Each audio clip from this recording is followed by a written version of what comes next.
प्रिय भक्तजनों, आज हम श्रीमद् भगवत गीता का 9वां अध्याय श्रवण करेंगे। श्री भगवान बोले, तुझ दोष दृष्टि रहित भक्त के लिए इस परम गोपनीय विज्ञान सहित ज्ञान को पुनः भली भांति कहूंगा, जिसको जानकर तू दुख संसार से मुक्त मुक्त हो जाएगा। यह विज्ञान सहित ज्ञान सब विद्याओं का राजा, सब गोपनीयों का राजा, अति पवित्र, अति उत्तम, प्रत्यक्ष फल वाला, धर्म युक्त साधन करने में बड़ा सुगम और अविनाशी है। हे परंतप, इस उपयुक्त धर्म में श्रद्धा रहित पुरुष मुझको न प्राप्त होकर मृत्यु रूप संसार चक्र में भ्रमण करते रहते हैं। मुझ निराकार परमात्मा से यह सब जगत जल से बर्फ के सदृश परिपूर्ण है और सब भूत मेरे अंतर्गत संकल्प के आधार स्थित है, किंतु वास्तव में मैं उनमें स्थित नहीं हूँ। वे सब भूत मुझ में स्थित नहीं है, किंतु मेरी ईश्वरीय योग शक्ति को देख कि भूतों का भरण पोषण करने वाला, भूतों को उत्पन्न करने वाला भी मेरी आत्मा वास्तव में भूतों में स्थित नहीं है। जैसे आकाश से उत्पन्न सर्वत्र विचरने वाला महान वायु सदा आकाश में ही स्थित है, वैसे ही मेरे संकल्प द्वारा उत्पन्न होने से संपूर्ण भूत मुझ में स्थित हैं। ऐसा जान।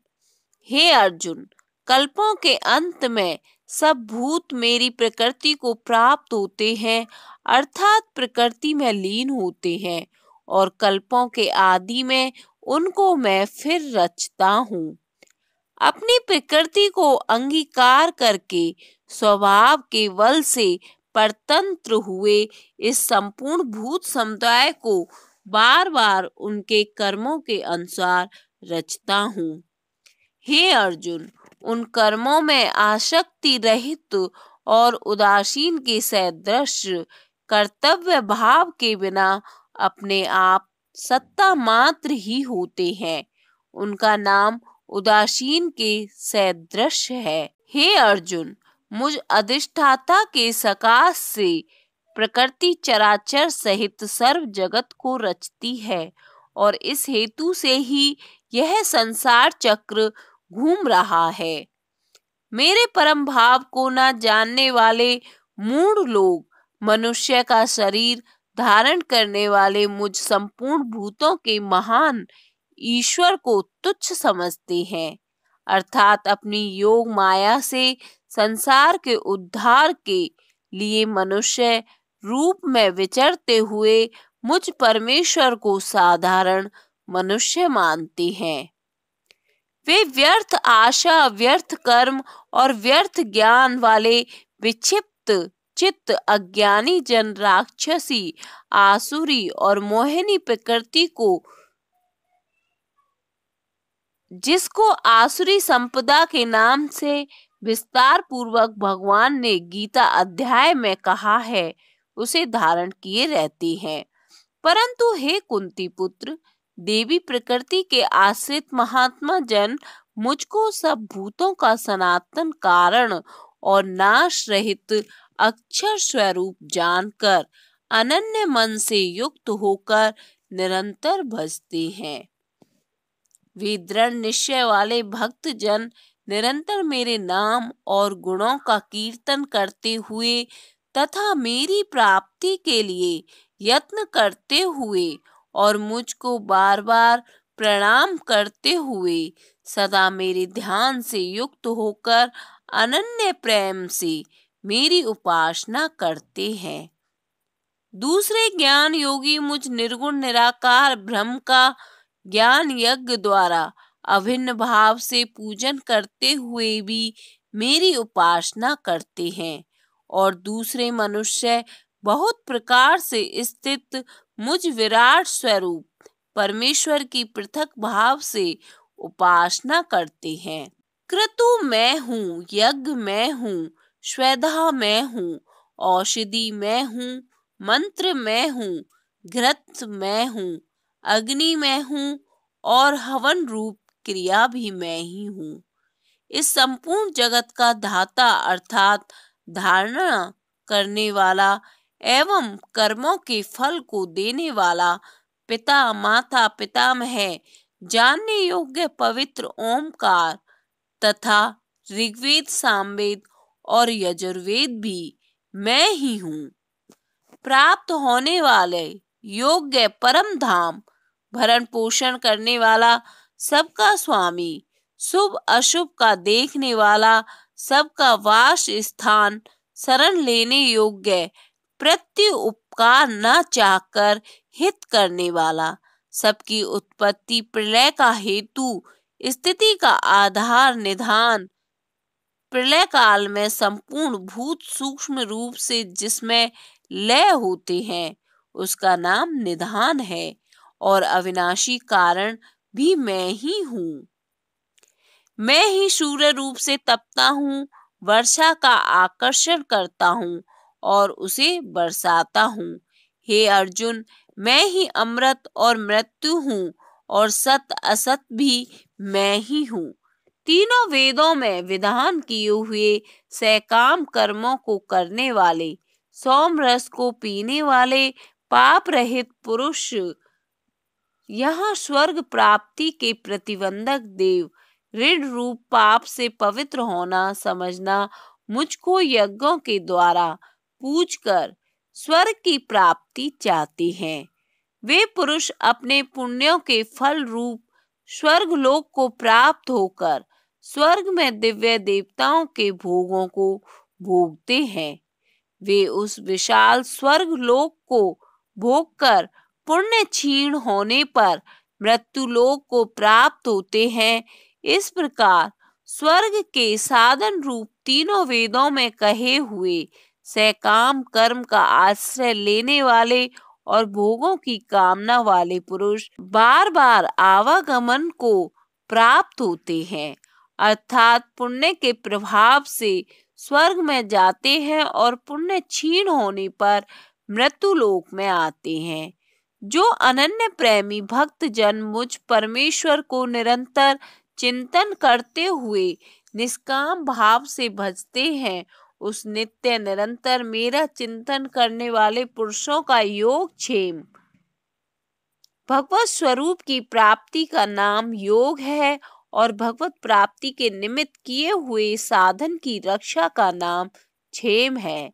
मैं स्वयं प्राप्त कर देता हूँ। हे अर्जुन, यद्यपि श्रद्धा से युक्त जो सकाम भक्त दूसरे देवताओं को पूजते हैं वे भी मुझको ही पूजते हैं, किंतु उनका वह पूजन अविधि पूर्वक अर्थात अज्ञान पूर्वक है, क्योंकि संपूर्ण यज्ञों का भोक्ता और स्वामी भी मैं ही हूँ, परंतु वे मुझ परमेश्वर को तत्व से नहीं जानते, इसी से गिरते हैं अर्थात पुनर्जन्म को प्राप्त होते हैं। देवताओं को पूजने वाले देवताओं को प्राप्त होते हैं, पितरों को पूजने वाले पितरों को प्राप्त होते हैं और भूतों को पूजने वाले भूतों को प्राप्त होते हैं। मेरा पूजन करने वाला भक्त मुझको ही प्राप्त होता है, इसलिए मेरे भक्तों का पुनर्जन्म नहीं होता।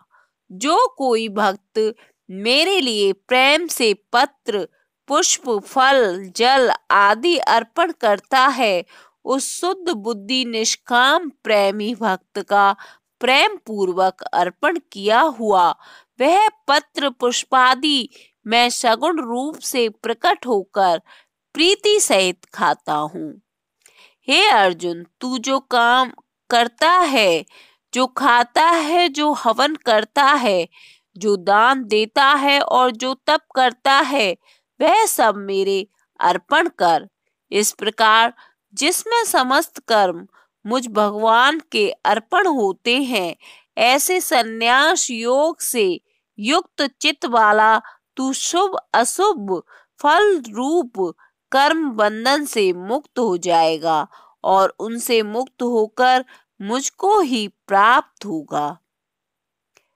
मैं सब भूतों में संभाव से व्यापक हूँ, ना कोई मेरा अप्रिय है और ना प्रिय है, परंतु जो भक्त मुझको प्रेम से भजता है वे मुझ में हैं और मैं भी उनमें प्रत्यक्ष प्रकट।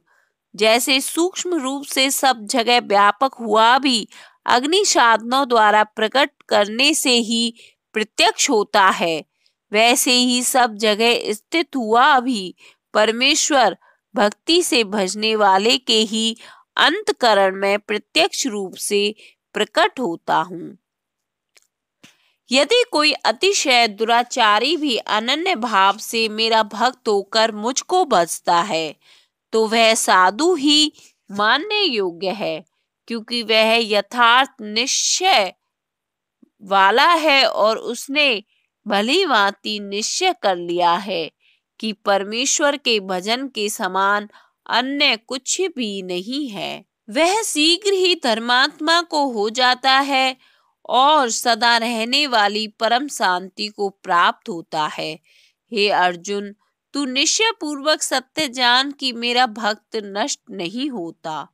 हे अर्जुन, स्त्री वैश्य शूद्र तथा पाप योनि चांडाल आदि जो कोई भी हो वे भी मेरी शरण होकर परम गति को ही प्राप्त होते हैं। फिर इसमें कहना ही क्या, जो पुण्यशील ब्राह्मण था राज ऋषि भक्तजन मेरी शरण होकर परम गति को प्राप्त होते हैं। इसलिए तू सुख रहित और क्षण भंगुर इस मनुष्य शरीर को प्राप्त होकर निरंतर मेरा ही भजन कर, मुझ में मन वाला हो और मेरा भक्त बन। मेरा पूजन करने वाला हो, मुझको प्रणाम कर। इस प्रकार आत्मा को मुझ में नियुक्त कर मेरे परायण होकर तू मुझको ही प्राप्त होगा। 9वां अध्याय संपन्न।